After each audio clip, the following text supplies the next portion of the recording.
하나님 말씀 보겠습니다. 하나님의 말씀은 시편 116편 4절 말씀입니다. 오늘은 새 번역으로 함께 보겠습니다. 구약성서 899쪽 정도 있습니다. 제가 봉독해 올리겠습니다. 주님, 내게매 시내들에 다시 물이 흐르듯이 포로로 잡혀간 자들을 돌려보내 주십시오. 아멘. 옆 사람과 인사합시다. 행복하세요. 축복합니다. 감사합니다. 할렐루야. 축복합니다. 오늘은 조금 적게 왔는데도 텅텅 비어 있는 느낌이 좀 드네요. 우리 유튜브를 시청하시는 성도님들도 환영합니다. 감사합니다. 유재석이 어린이한테 물어봅니다. 초등학생입니다. 잔소리와 조언의 차이는 뭐죠? 그러자 아이들이 이렇게 대답합니다. 잔소리는 듣다 보면 기분이 나쁜데 충고는 더 기분 나빠요. 그런 거예요. 이번 카타르 월드컵의 최대 이변이라고 이변을 뽑으라면 아마도 메시가 버티고 있는 아르헨티나와 사우디아라비아의 경기가 아닌가 싶습니다. 메시의 페널티킥 성공으로 1대0으로 뒤지고 있던 전반이 끝나고 사우디 라카룸에서 후반을 준비하고 있는 그 시간 사우디의 감독 에르베르나로 이름도 잘 너무 어렵네요. 에르베르나르라는 감독은 야 너희들 메시랑 사진 찍고 싶어서 왔냐?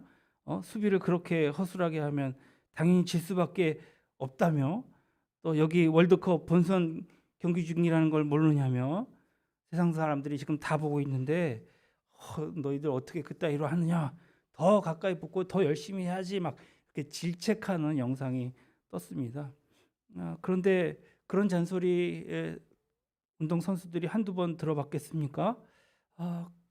그런데 아무도 그 시간에 어느 누구도 반감을 갖거나 불평하지 않고 인정 수긍하더니 그들이 후반전엔 2대1로 역전하여서 승리를 거두었습니다. 사우디가 여러분도 잘 알다시피 난리가 났죠.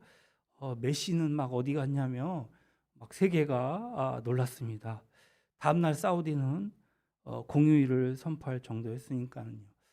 때로는 잔소리가 약이 될 때도 있는 것 같습니다. 저는 영화를 혹은 책을 보면 한 번만 봐서는 그 감독의 의중을 완전히 파악하지 못할 때가 있더라고요.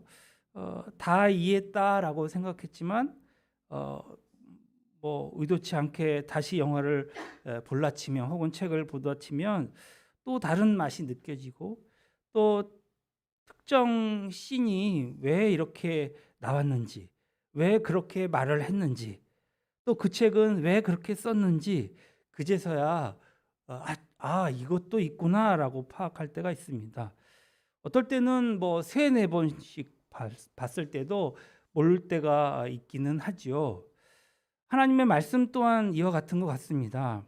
읽고 또 읽고 듣고 또 들어도 어떨 때는 그 얘기가 그 얘기 같고 뭐 잘하라는 소리 같은 잔소리 같이 들릴 때가 있습니다. 어느 날 들려주는 성경 말씀이 그런데 갑자기 주님의 음성으로 와 닿을 때가 있지요. 오늘도 그날이 되기를 원하면서 말씀을 같이 나누기를 원합니다. 예레미야는 남유다의 그 멸망을 선포했습니다. 여러분의 죄 때문에 하나님이 정말 화가 나셨습니다. 북이스라엘은 멸망당했지만 이제 곧 유다도 멸망당할 것입니다. 이제 수도인 예루살렘도 무너지게 될 것입니다. 그리고 성전도 하나님이 다 허물어 버릴 것입니다. 이스라엘 백성들은 다 포로로 끌려가게 될 것입니다. 그러나 이제라도 늦지 않았으니 회개하고 돌아오면 하나님 뜻대로 바로 살면 그러면 우상을 버리고 하나님만 섬기면 주님이 용서하실 것입니다. 울며 토로하였습니다. 여기서 잠깐 우리가 이사야 선지자와 예레미야 선지자의 잔소리를 들어보도록 하겠습니다. 먼저 이사야서 55장 7절입니다. 악인은 그 길을, 불의한 자는 그 생각을 버리고 여호와께로 돌아오라. 그리하면 그가 긍휼히 여기시리라. 우리 하나님께로 돌아오라. 그가 너그럽게 용서하시리라. 또 예레미야 25장 5절에는 그가 이르시기를 너희는 각자의 악한 길과 악행을 버리고 돌아오라. 그리하면 나 여호와가 너희와 너희 조상들에게 영원부터 영원까지 준 그 땅에 살리라. 이렇게 말씀합니다. 돌아오다, 돌아오다 라는 말을 히브리어로는 휴브다라고 얘기합니다. 이사야서에서는 이 단어가 50회 이상 쓰여졌습니다. 예레미야서나 예레미야 애가서에 보면 무려 110번이나 썼습니다. 예언자들이 이스라엘 백성에게 돌아오라고 그렇지 않으면 하나님이 이스라엘 나라를 멸망시키고 포로로 끌려가게 할 것이다 라고 그렇게 외쳤습니다. 하지만 그들은 끝내 돌아오지 않았습니다. 이스라엘의 마지막 등불이 깜빡거리고 있을 때에도 백성은 하나님 앞에 돌아오지 않았던 것을 보게 됩니다. 듣기는 들었습니다. 대신 그들은 다른 소리를 들었습니다. 예레미야서 27장 9절에 보니까 거짓 예언자들의 말에 귀를 기울였다라고 얘기했습니다. 그러면 거짓 선지자들은 뭐라고 예언했습니까? 거짓 선지자들은 이렇게 외쳤습니다. 어떻게 하나님 세우신 나라가 망할 수 있겠느냐? 하나님이 우리나라를 치려고 하는 이 바벨론을 칠 것이다. 우리가 누구냐? 하나님의 백성이 아니냐? 하나님이 설마 당신의 백성들을 버리겠느냐? 그런 일은 절대로 일어나지 않을 것이다. 사람들도 그렇게 생각했습니다. 야, 이 성전이 어떤 곳인데, 이 나라가 어떤 나라인데, 이 하나님의 집이 그 성전을 누가 무너뜨릴 수 있단 말이냐? 절대로 그렇게 하지 못할 거예요. 하나님이 하실 것이다. 지켜주실 것이야. 백성들은 그들의 말처럼 안심하고 누가 들어도 맞는 말, 그 말을 믿었습니다. 참 요즘 우리가 살아가는 세상을 보는 듯한 것 같습니다. 우리나라는 안전하겠지. 우리나라는 정말 이제 선진국 대열에 들어섰는데 무슨 외환 위기가 있으며 외교적으로 어려움이 있을까? 그렇지만 우리는 예레미야의 그 외침에 귀를 기울여야 할 것입니다. 하나님이 이스라엘을 바벨론의 손에 붙이실 것이다. 바벨론은 하나님이 택하신 종이다. 그가 하나님을 대신해서 이스라엘을 멸망시킬 것이다. 그들이 너희를 포로로 끌어가려고 할 때에 너희는 반항하지 말고 순순히 따라가라. 저항하지 말라. 만일 그렇지 않으면 너희를 하나님이 치실 것이다. 너희가 바벨론으로 끌려가게 되면 그곳에서 바벨론 왕을 잘 섬겨라. 그리고 그곳에서 집을 짓고 밭을 일구며 살아라. 거기서 결혼도 하고 자식도 낳고 손자 손녀들을 돌보면서 그렇게 살아라. 하나님이 너희를 언제 다시 돌아오게 하실지는 모르겠다. 그것이 10년이 걸릴지 정말 50년이 걸칠지 100년이 걸릴지 모른다. 오직 하나님만이 아신다. 그러니 다시 돌아올 생각하지 말고 그곳에서 오래오래 있을 생각하며 살아라. 그러다가 하나님이 정하신 기한이 다 차면 너희가 다시 이 땅으로 돌아오게 될 것이다. 그러나 여러분, 거짓 선지자들은 너희가 속히 돌아오게 될 것이다.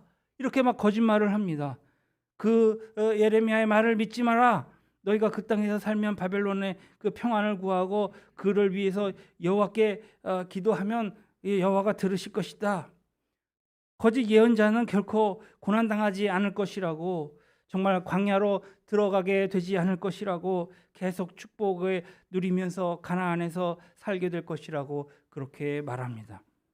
그러나 예레미야는 죗값을 치르기 위해 포로로 끌려간다고 외치고 있는 것이죠. 거짓 예언자는 바벨론 포로에서 속히 벗어나게 될 것이라고 말합니다. 돌아갈 준비를 하라고 말합니다. 그러나 예레미야는 그렇게 속히 광야가 끝나지 않을 것이니 광야가 끝날 것을 기대도 하지 말고 그 광야에서 그냥 열심히 살아가라고 그렇게 선포합니다. 우리도 하나님이 우리가 지은 죄에 대한 형벌로 광야에 들어가게 하실 때가 있습니다. 그때 우리는 그것을 받아들여야 합니다.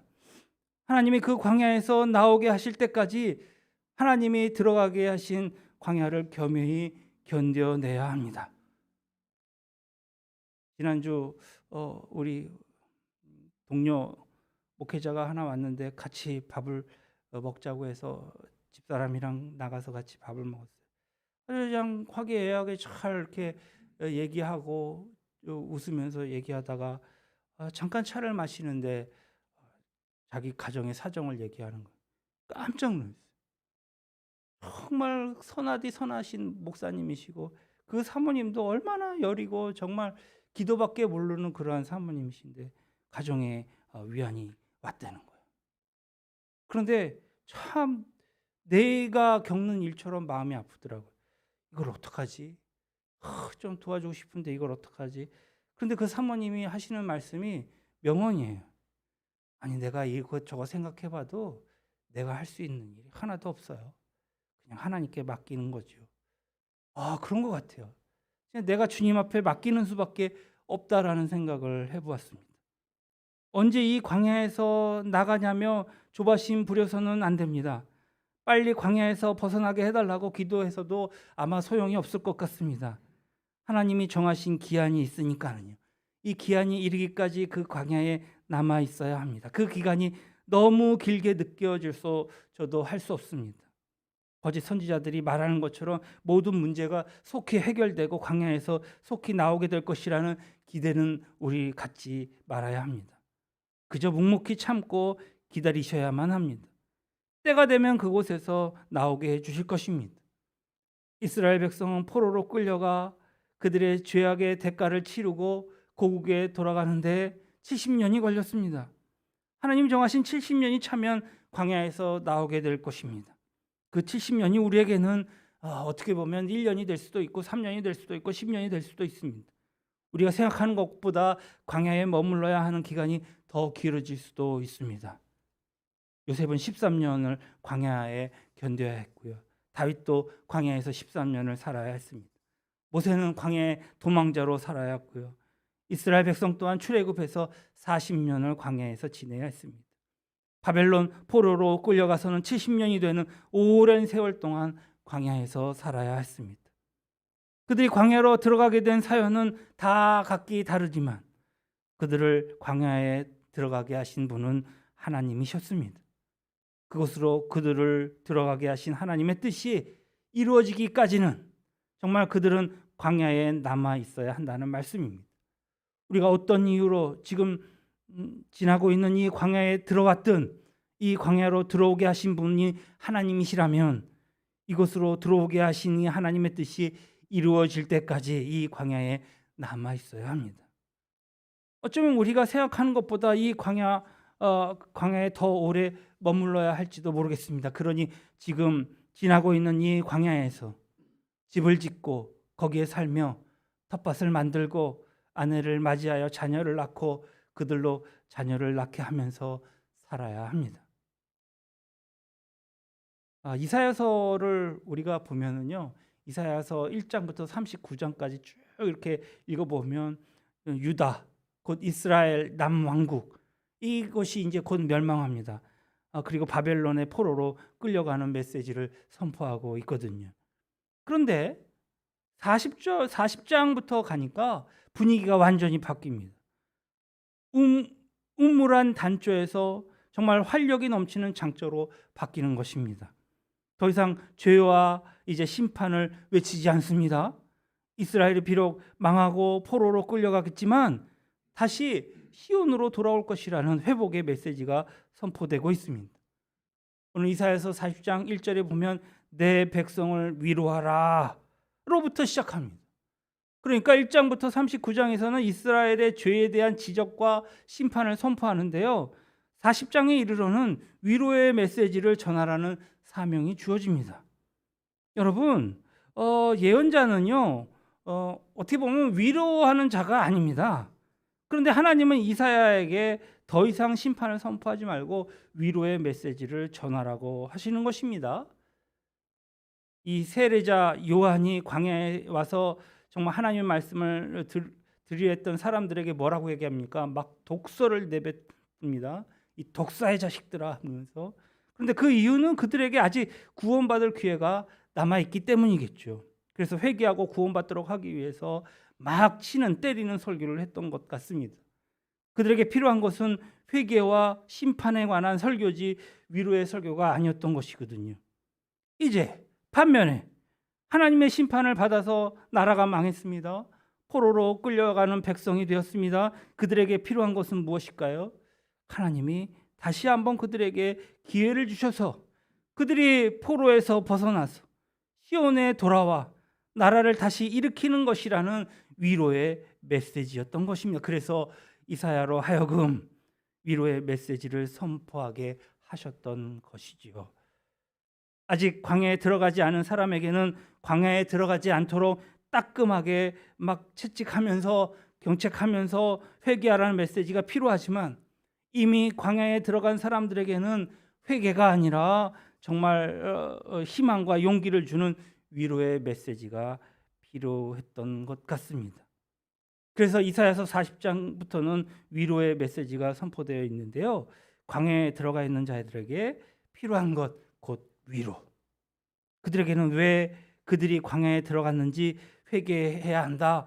또 광야에서 빨리 나올 수 있도록 어떻게 하면 너희의 그 죄에 대한 대가를 치러야 한다. 우리가 흔히 조언하고 또 충고할 때에는 그들에게 바른 말 하기를 좋아합니다. 그런데 굉장히 위험해요. 어떻게 보면 그래서는 안 될 것 같아요. 그들이 광야에 왜 들어갔는지 그들 자신이 더 잘 알고 있을 것이기 때문입니다. 광야에 들어간 이들이 있다면 그들 옆에 잠잠히 함께해 주면서 그들이 그 광야에서 나오게 하는데 힘을 보태 줘야 되겠죠. 정죄하거나 비판하거나 다른 말로 상처 주지 말아야 할 것입니다. 엘리야를 보니까요, 로뎀나무 아래서 하나님 저를 죽여주십시오 막 간구합니다. 그래서 천사가 찾아와요. 그러고는 그에게 먹을 것과 마실 것을 계속 가져다 줍니다. 엘리야는 그것을 먹고 힘을 얻습니다. 그리고 일어나서 호렙산에 가서 다시 하나님을 만나는 것을 보게 됩니다. 광야에 들어가서 삶의 의욕을 잃고 지쳐가는 사람들에겐 책망이 아니라 위로가 필요한 것입니다. 그래야 그들이 새 힘을 얻고 다시 일어날 수 있습니다. 하나님은 이스라엘 백성을 가나안 땅에서 내쫓으셨습니다. 그들이 포로가 되기까지 정말 끌려가서 이제 광야로 노예로 살아야만 했습니다. 49장 14절에 이사야서에 보니까 오직 시온이 이르기를 여호와께서 나를 버리시며 주께서 나를 잊으셨다. 그러니까 이스라엘 백성이 바벨론에 끌려갔을 때 그들이 얼마나 많은 몸부림과 기도를 드렸겠습니까? 벌을 받아서 끌려가기는 했지만 그래도 하나님이 우리를 불쌍히 여기셔서 용서해 주실 거야. 다시 고향으로 돌아가게 해 주실 거야. 믿으면서 기도했을 것입니다. 그렇게 울며 1년, 3년, 5년 계속 지나갑니다. 그러나 아무런 응답이 없습니다. 7년, 10년, 15년 그래도 응답이 없습니다. 20년 기도했지만 그래도 응답이 없습니다. 이스라엘 백성들은 생각합니다. 하나님이 나를 잊어버리셨구나. 우리를 잊어버리셨구나. 하지만 성경은 그렇게 말하고 있지 않습니다. 하나님은 그렇지 않다고 말씀하고 계십니다. 이사야서 49장 15절에 보니까 여인이 어찌 그 젖 먹는 자식을 잊겠으며 자기 태에서 난 아들을 국률이 여기지 않겠느냐. 그들은 혹시 잊을지라도 나는 너를 잊지 아니할 것이다. 하나님은 이스라엘 백성을 잊지 않으셨습니다. 버리지 않으셨습니다. 다만 때를 기다리셨습니다. 그리고 때가 되었을 때 그들을 광야에서 이끌어내셨습니다. 바벨론 포로에서 그들을 구해 주셨습니다. 고국으로 돌아가게 하셨습니다. 그리고 나라를 다시 세우게 하시고 어머니는 피치 못할 사정이 있으면 자식을 버릴 수도 있지만 그러나 하나님은 결코 당신의 자녀들을 버리지 않으십니다. 광야에서 생각보다 더 머물고 있다고 생각될 때에, 그렇게 생각될 때에 하나님은 결코 우리를 잊어버리시거나 버리시지 않으셨다고 단정하며 말하십니다. 우리가 어디에 있든 우리는 하나님 손 안에 있는 것입니다. 하나님의 시선 안에 있는 것입니다. 하나님의 돌보심 안에 있는 것입니다. 이사야 43장에는 이렇게 얘기합니다. 너는 두려워하지 말라. 내가 너를 구속하였고 내가 너를 지명하여 불렀나니 너는 내 것이라. 내가 물 가운데 지날 때에 내가 너와 함께 할 것이며 강을 건널 때에 물이 너를 침몰하지 못할 것이며 내가 불 가운데 지날 때에도 타지 아니할 것이요 불꽃이 너를 사르지도 못하리니 대저 나는 여호와 내 하나님이요. 오래지 않아 바벨론에 포로로 끌려가게 될 이스라엘 백성들에게 주신 약속입니다. 나라가 망하고 포로로 끌려가더라도 아직 끝은 아니다. 내가 너희와 함께 있을 것이다. 그리고 너희가 포로에서 풀려나게 될 것이다. 고국으로 돌아오게 될 것이다. 그러나 두려워하지 말라. 광야를 지나게 될 때 이스라엘아 이사야서 41장 10절에 두려워하지 말라. 내가 너와 함께함이라. 놀라지 말라. 나는 내 하나님이 됨이라. 내가 너를 굳세게 하리라. 참으로 너를 도와주리라. 참으로 나의 의로운 오른손으로 너를 붙들리라. 할렐루야. 야, 오늘 조승민이가 와서 이 말씀을 들어야지 좀 힘을 얻을 텐데. 우리 승민이를 위해서 기도해 주세요. 요새 막 어려운 일들이 자꾸 겹치니까 아이가 그냥 너무 다운이 돼서 그래서 힘들어요. 광야를 지나게 될 이스라엘에게 오늘 44장 8절에 너희는 두려워하지 말며 겁내지 말며 내가 예로부터 너희에게 듣게 하지 아니하였느냐 알리지 아니하였느냐 너희는 나의 증인이라 나 외에 신이 있겠느냐 과연 반석은 없나니 다른 신이 있음을 내가 알지 못하노라. 광야를 지나게 되는 이스라엘에게 두려워하지 말라. 내가 너를 도와주리라. 나 여호와가 말하노라. 내가 너를 도울 것이라. 내 구속자는 이스라엘 거룩한 이인이라. 두려워하지 말라. 내가 너와 함께하여 내 자손을 동에서부터 오게 하며 서에서부터 너를 모을 것이다. 그러므로 우리는 희망을 가져야 합니다. 두려워하지 말라라는 말씀에 이어서 거의 항상 따라오는 말이 무엇입니까? 그것은 내가 너와 함께 하리라는 것입니다. 우리는 불 가운데 지낼 때에도 물 가운데 지날 때에도 하나님이 우리와 함께 하실 것입니다. 애굽으로 내려갈 때에도 하나님이 함께 하실 것입니다. 바벨론의 포로로 끌려가도 하나님이 함께 하실 것입니다. 어떤 상황에 처하더라도 하나님이 우리와 함께 하실 것입니다. 우리가 어떤 광야를 지나가더라도 하나님이 함께 하신다는 사실을 명심하시길 바랍니다. 40장에는 이사야서 40장에는 또 이어서 말합니다. 너는 알지 못하느냐 듣지 못하였느냐 영원하신 하나님 여호와 땅끝까지 창조하신 이는 피곤하지 아니하며 곤비하지 아니하시며 명철이 한이 없으시며 피곤한 자에게는 능력을 주시고 무능한 자에게는 힘을 더하여 주시고 소년이라도 피곤하며 곤비하며 장정이라도 넘어지며 쓰러지되 오직 여호와를 앙망하는 자는 새 힘을 얻으리니 독수리가 날개치며 올라감 같을 것이요 다른 박질하여도 곤비하지 아니하겠고 걸어가도 피곤하지 아니하리라. 아멘. 하나님은 앞으로 나라를 잃고 포로로 끌려가게 될 때에 이제 광야를 지나게 될 때에 하나님을 앙망하라고 합니다. 어려움 당했을 때에 이런저런 생각 많이 있겠지만 다 버리고 오직 하나님만을 앙망하라는 거예요. 그러면 새 힘을 주겠다. 그렇게 약속하고 계시는 거예요.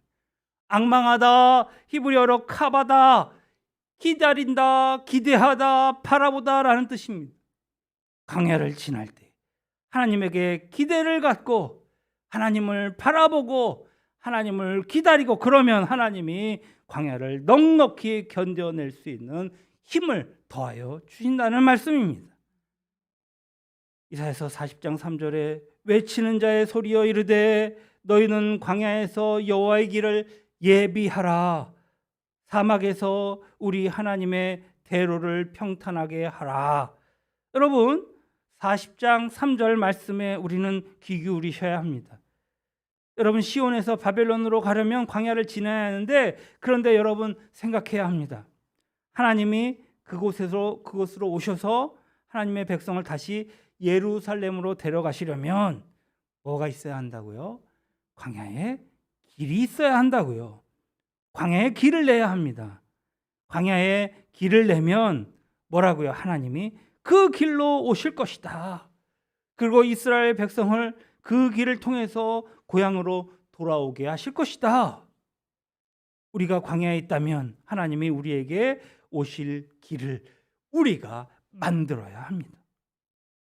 그래야 그 길을 통해서 광야에 있는 우리에게로 주님이 오실 것입니다.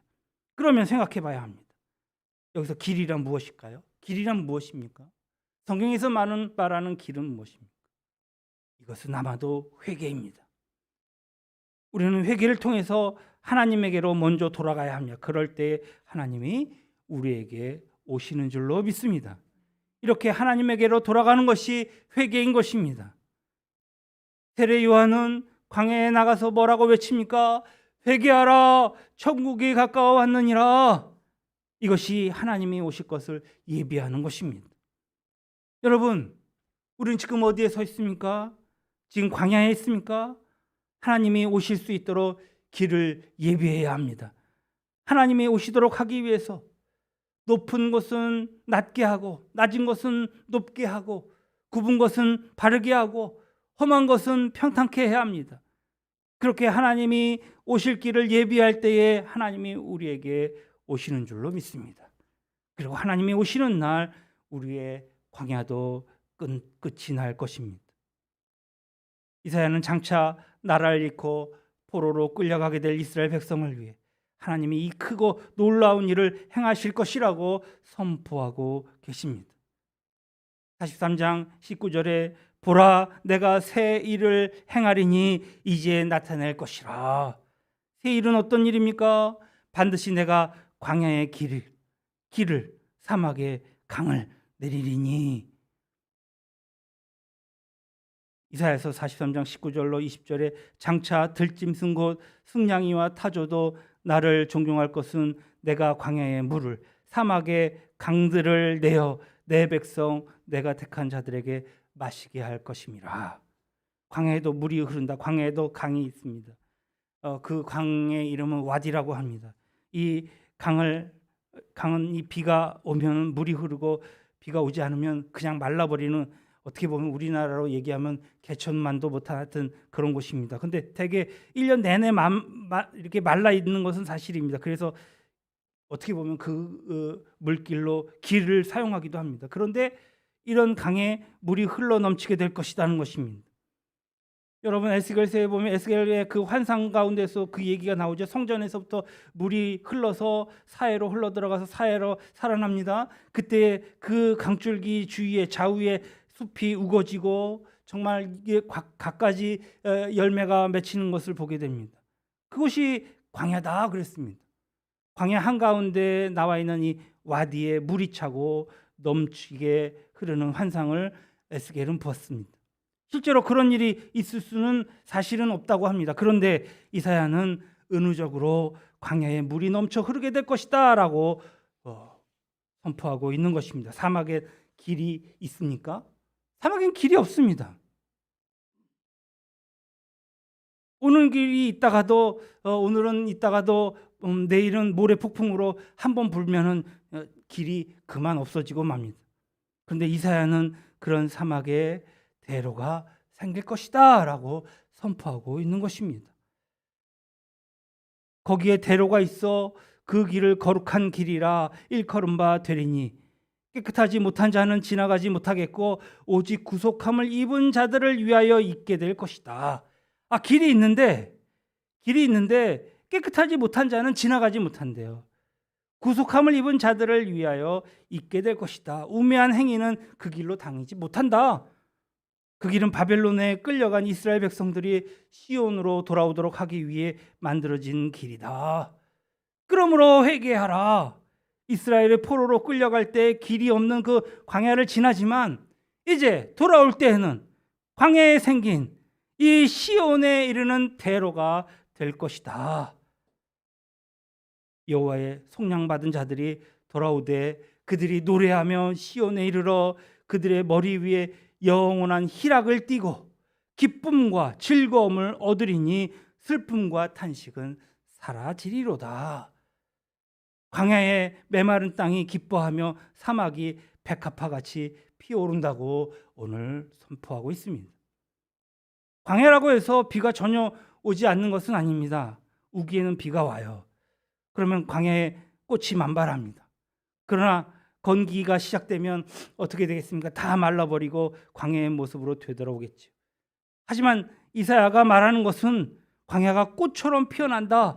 죽었던 사막이 꽃처럼 활짝 피어나게 될 것이다. 그러면 그 사막이 레바논처럼 샤론처럼 갈멜산처럼 아름답게 변할 것이다 라는 말이거든요. 우리 영종도를 보면 그 생각이 많이 들어요. 예전에는 아파트 단지 몇 군데밖에 없었고 우리 집까지 지나가는 길은요 완전 아무것도 없었어요. 진짜 뭐 황무지죠. 뭐 간척지고. 그런데 불과 뭐 한 5, 6년, 10년 사이에 막 너무 많이 변한 거예요. 빌딩들이, 아파트들이 막 줄지어서 씁니다. 뭐 을왕리 쪽으로는 아직도 거기가 개발이 안 돼 있는 것 같아요. 곧또 막 그렇게 도시화되지 않을까라는 생각도 해봅니다. 갈멜산처럼, 샤론처럼, 레바논처럼 정말 이 사막이 꽃처럼 활짝 피어나게 될 것이라고 오늘 얘기하고 있습니다. 이제 이스라엘은 사막과 같은 운명에 처하게 될 것입니다. 나라가 망하게 되고 포로로 끌려가게 될 것입니다. 그러나 하나님은 그들을 다시 회복시켜 주실 것이다. 그랬습니다. 하나님이 우리를 찾아오시는 날 광야 같은 우리의 인생이 꽃처럼 피어나고 광야 같은 우리의 인생이 강처럼 흘러넘치고 숲이 우거지면 얼마나 좋겠습니까? 그러면 우리는 광야에 내몰리게 되더라도 하나님을 기다립니다. 하나님께만 소망을 가져야 합니다. 하나님만을 바라보아야 합니다. 하나님이 우리에게 오실 길을 예비해야 합니다. 그리고 주님 오실 그 길을 기대하며 바라보다가 그러면 하나님이 광야에 난 그 길로 우리를 구원하러 오실 줄로 믿습니다. 그때 우리는 이렇게 노래할 것입니다. 여호와께서 시온의 포로로 돌려보내실 때에 우리는 꿈꾸는 것 같았도다. 그때 우리의 입에는 웃음이 가득하고 우리의 혀에는 찬양이 찼었도다. 그때 문나라 가운데에서 말하기를 여호와께서 그들을 위하여 큰 일을 행하셨도다. 아멘. 여호와께서 우리를 위하여 큰 일을 행하셨으니 우리는 기뻐하도다. 주님의 그 사랑하심과 우리와 함께 하심을 우리는 소망하며 이렇게 우리의 삶을 기쁨으로 준비하는 백성 되시기를 우리 주님의 이름으로 축원하며 기도합니다. 사랑 많으신 하나님 감사합니다. 오늘도 정말 희망이 빛이 보이지 않는 이 엄혹한 시대에 주님만이 우리의 진리이시며 길이시며 우리의 소망이시며 기대이심을 고백하게 하시니 감사합니다. 여호와께서 우리를 위하여 큰 일을 행하셨으니 우리가 어찌 기뻐하지 않겠습니까? 오늘도 주님 앞에 아름다운 길을 회개하여 열게 하시고 그 길로 오시는 주님을 맞아들이는 백성 되게 하여 주시옵소서. 거룩하신 우리 구주 예수님의 이름으로 기도합니다. 아멘.